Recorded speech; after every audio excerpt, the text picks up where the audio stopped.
माँ दुर्गा की नव शक्ति का दूसरा स्वरूप ब्रह्मचारिणी का है। यहाँ ब्रह्म का अर्थ तपस्या से है। माँ दुर्गा का यह स्वरूप भक्तों और सिद्धों को अनंत फल देने वाला है। इनकी उपासना से तप, त्याग, वैराग्य, सदाचार और संयम की वृद्धि होती है। ब्रह्मचारिणी का अर्थ तप की चारिणी यानी तप का आचरण करने वाली। देवी का यह रूप पूर्ण ज्योतिर्मय और अत्यंत भव्य है। इस देवी के दाएं हाथ में जप की माला है और बाएं हाथ में यह कमंडल धारण किए हैं।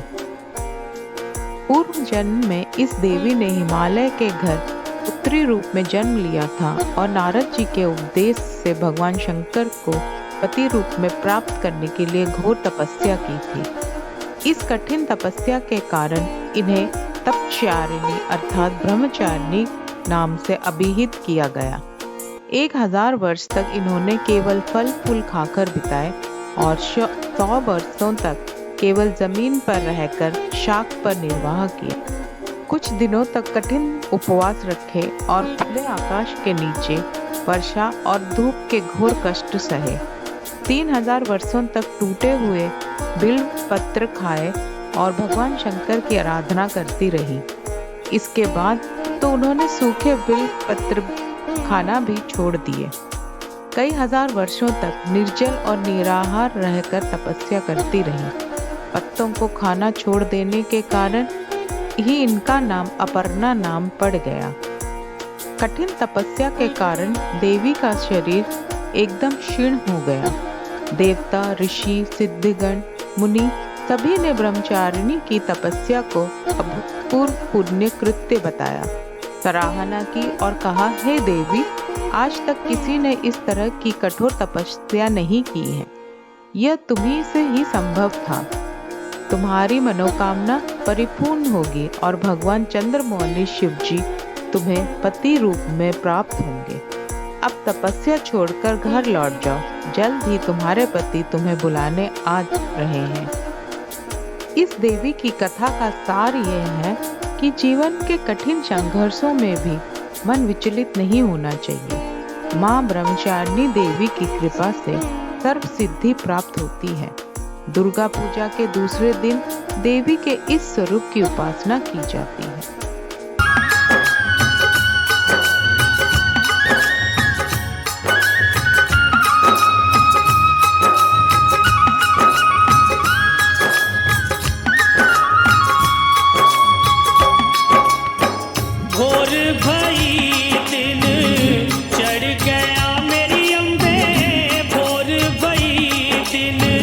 चढ़ गया मेरी अम्बे, हो रही जय जयकार मंदिर विच, आरती जय मां हे दरबारा वाली, आरती जय मां हे पहाड़ा वाली, आरती जय मां।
सुहा